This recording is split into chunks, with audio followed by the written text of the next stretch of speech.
ഈശോ മിശിഹായ്ക്കും സ്തുതിയായിരിക്കട്ടെ. പ്രിയമുള്ളവരെ, കാനഡയിലെ ക്യുബെക് എന്ന സ്ഥലത്തു കൂടെ ശാന്തമായി ഒഴുകുന്ന സെയിന്റ് ലോറൻസ് നദിയുടെ തീരത്ത് തലയെടുപ്പോടെ ഉയർന്നു നിൽക്കുന്ന അവർ ലേഡി ഓഫ് കെയ്പ് എന്ന പരിശുദ്ധ അമ്മയുടെ തീർത്ഥാടന കേന്ദ്രത്തെ പറ്റിയാണ് നാം ഇന്ന് ചിന്തിക്കാൻ പോകുന്നത്. ഈ തീർത്ഥാടന കേന്ദ്രവുമായി ബന്ധപ്പെട്ട് 2 അത്ഭുതങ്ങളാണ് അവിടെ രേഖപ്പെടുത്തിയിട്ടുള്ളത്. ഒന്ന്, ദൈവാലയത്തിൻ്റെ നിർമ്മാണത്തിനു വേണ്ടി സെയിന്റ് ലോറൻസ് നദിയുടെ കുറുകെ ദൈവത്തിൻ്റെ അത്ഭുതകരമായ ഇടപെടലിലൂടെ നിർമ്മിക്കപ്പെട്ട ഒരു പാലം. 2, ദൈവാലയത്തിൽ സ്ഥാപിക്കാൻ കൊണ്ടുവന്ന പരിശുദ്ധ അമ്മയുടെ തിരുസ്വരൂപം. ഏതാണ്ട് 10 മിനിറ്റോളം കണ്ണ് തുറന്ന് തിരുസ്വരൂപത്തിൻ്റെ മുമ്പിലുണ്ടായിരുന്നവരെ നോക്കുകയും ദൈവാലയത്തിലുണ്ടായിരുന്ന തൻ്റെ പുത്രൻ്റെ ക്രൂശിത രൂപത്തെയും നോക്കുകയും അങ്ങനെ 10 മിനിറ്റ് കഴിഞ്ഞപ്പോൾ ആ കണ്ണുകൾ സാധാരണ പോലെ പാതി അടഞ്ഞ രൂപത്തിൽ താഴേക്ക് ഇങ്ങനെ നോക്കി നിൽക്കുകയും ചെയ്തു. പ്രിയമുള്ളവരെ, ഈ കെയ്പ് എന്ന് പറയുമ്പോൾ അറ്റം, മുനമ്പ് എന്നൊക്കെ ഒരർത്ഥമുണ്ട്. ഈ കെയ്പിലെ മാതാവ് നമുക്ക് നൽകുന്ന ഒരു സുന്ദരമായൊരു സന്ദേശം എന്ന് പറയുന്നത് ജീവിതത്തിൽ ചില അറ്റപ്പെടലുകൾ ഉണ്ടായേക്കാം.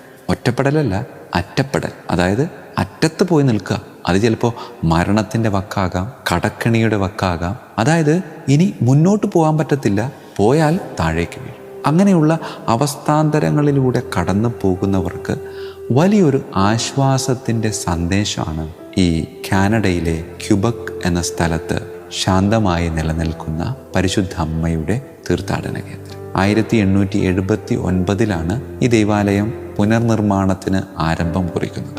അപ്പോൾ ഈ ദൈവാലയ നിർമ്മാണത്തിനുള്ള സാധന സാമഗ്രികളൊക്കെ ഈ സെയിന്റ് ലോറൻസ് നദിയുടെ മറുകരയാണ്. അപ്പോൾ ഇവിടേക്ക് കൊണ്ടുവരിക എന്ന് പറയുന്നത് ശ്രമകരമായ ഒരു കാര്യം, ശക്തമായ ഒഴുക്കുള്ള ഒരു നദി കൂടെയാണ്. അതുകൊണ്ട് അവർ കാത്തിരുന്നു. എന്തിനു വേണ്ടി?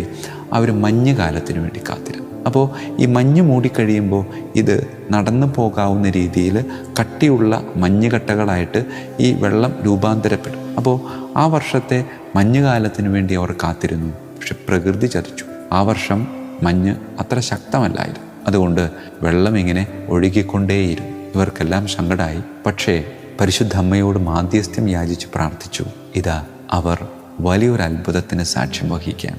മുകളിൽ നിന്ന് താഴേക്ക് ഒഴുകി വരുന്ന വെള്ളത്തോടൊപ്പം വലിയ വലിയ മഞ്ഞ് കട്ടകൾ ഒഴുകി വരികയും അങ്ങനെ ഈ ദൈവാലയ നിർമ്മാണത്തിൻ്റെ മുന്നിൽ വന്ന് ഈ കട്ടകൾ ഇങ്ങനെ അടിഞ്ഞുകൂടുകയും അങ്ങനെ ഈ ദൈവാലയത്തിൻ്റെ മുൻഭാഗം മുതൽ മറുകര വരെ സുന്ദരമായി മഞ്ഞുകല്ലുകൾ കൊണ്ട് അടക്കി ഒരു പാലം നിർമ്മിക്കപ്പെടുകയുണ്ടായി. പ്രിയമുള്ളവരെ, ദൈവത്തിൻ്റെ അത്ഭുതകരമായ പാലം എന്നാണ് ഇതിനെ വിശേഷിപ്പിക്കുന്നത്. ശരിക്കും ദൈവത്തിൻ്റെ അത്ഭുതകരമായ പാലമെന്ന് വിശേഷിപ്പിക്കാവുന്നത് ആരെയാണെന്ന് ചോദിച്ചാൽ അത് വേറെ ആരെയുമല്ല, പരിശുദ്ധ കന്യകാമറിയത്തെ.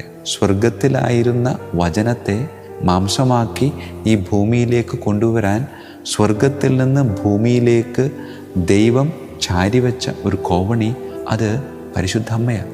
അതൊരു പാലം തന്നെയല്ല. പ്രിയമുള്ളവരെ, ജീവിതത്തിൽ അറ്റപ്പെടലുകളുണ്ടാകും. കടക്കെണിയുടെ, മരണത്തിൻ്റെ, രോഗത്തിൻ്റെ, അങ്ങനെ അറ്റപ്പെടലുകളിൽ ഇതാ ഒരു താങ്ങായി അമ്മ കൂടെ ഉണ്ട് എന്നതാണ്. ഈ 10 മിനിറ്റോളം ഈ അമ്മയുടെ തിരുസ്വരൂപം കണ്ണു തുറന്ന് അവിടെയുള്ളവരെ നോക്കി അവർക്ക് നൽകുന്ന ഒരു സന്ദേശവും അത് തന്നെയാണ്. നിങ്ങളുടെ ജീവിതത്തിൽ അത്യാവശ്യ ഘട്ടങ്ങളിൽ ഞാൻ ഇടപെടും. അത് നിങ്ങൾക്ക് ചിന്തിക്കാവുന്നതിലപ്പുറമായിരിക്കും. പ്രിയമുള്ളവരെ, മഞ്ഞുകാലം അതിൻ്റെ പൂർണ്ണതയിൽ എത്താതിരുന്നിട്ടും മഞ്ഞുകൊണ്ട് ഒരു പാലം തീർക്കാൻ ദൈവത്തിനാകുമെങ്കിൽ ജീവിതത്തിൽ അവിടെയും ഇവിടെയും എത്താത്ത അവസ്ഥകൾ ഉണ്ടാകുമ്പോൾ അമ്മ ഒരു പാലമായി ഇതിനിടയിൽ വന്ന് നിൽക്കും എന്നതാണ് ഈ സുന്ദരമായ തീർത്ഥാടന കേന്ദ്രം നമുക്ക് നൽകുന്ന സുന്ദരമായൊരു സന്ദേശം.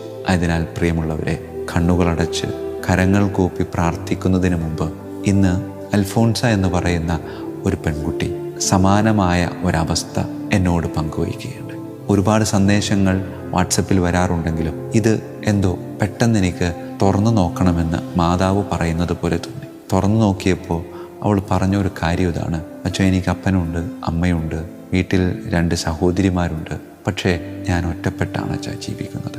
അതെങ്ങനെ അച്ഛനോട് പറയണമെന്ന് എനിക്കറിയത്തില്ല. പക്ഷേ അതാണ് സത്യം. ഈ ഒരു സത്യം തിരിച്ചറിഞ്ഞതുകൊണ്ട് മാത്രമാണ് പരിശുദ്ധ അമ്മ കാനഡയിലെ ക്യുബെക് എന്ന തീർത്ഥാടന കേന്ദ്രത്തെ പറ്റി പറഞ്ഞുകൊണ്ട് അറ്റപ്പെടലിൻ്റെ വേദന അനുഭവിക്കുന്നവർക്ക് താങ്ങും തണലുമായി നിന്നെ ഇങ്ങനെ കൈപിടിച്ചു നടത്താൻ ഞാൻ കൂടെ ഉണ്ടാകും എന്നൊരു ഉറപ്പ് നൽകിയത്. അതിനാൽ പ്രിയമുള്ളവരെ, പ്രാർത്ഥിക്കാൻ നമുക്ക് എല്ലാവരെയും സമർപ്പിക്കാം.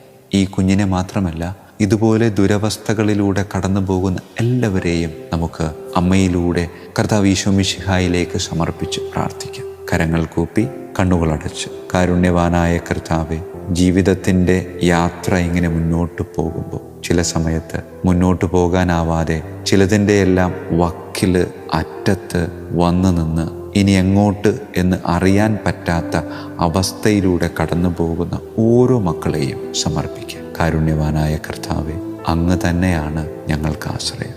ആ വലിയ ആശ്രയത്തിലേക്ക് അമ്മയുടെ കരം ഗ്രഹിച്ച് സഞ്ചരിക്കാൻ ഞങ്ങൾ ആഗ്രഹിക്കുകയാണ്. ഈ ആഗ്രഹം പൂർവാധികം ശക്തിയോടെ, തീഷ്ണതയോടെ മുന്നോട്ട് കൊണ്ടുപോകുവാൻ അങ്ങ് കൃപ നൽകി ഞങ്ങളെ അനുഗ്രഹിക്കണമേ. കർത്താവായ ക്രിസ്തു വഴി ഞങ്ങൾ സമർപ്പിക്കുന്ന പ്രാർത്ഥന കേട്ടരുളണമേ.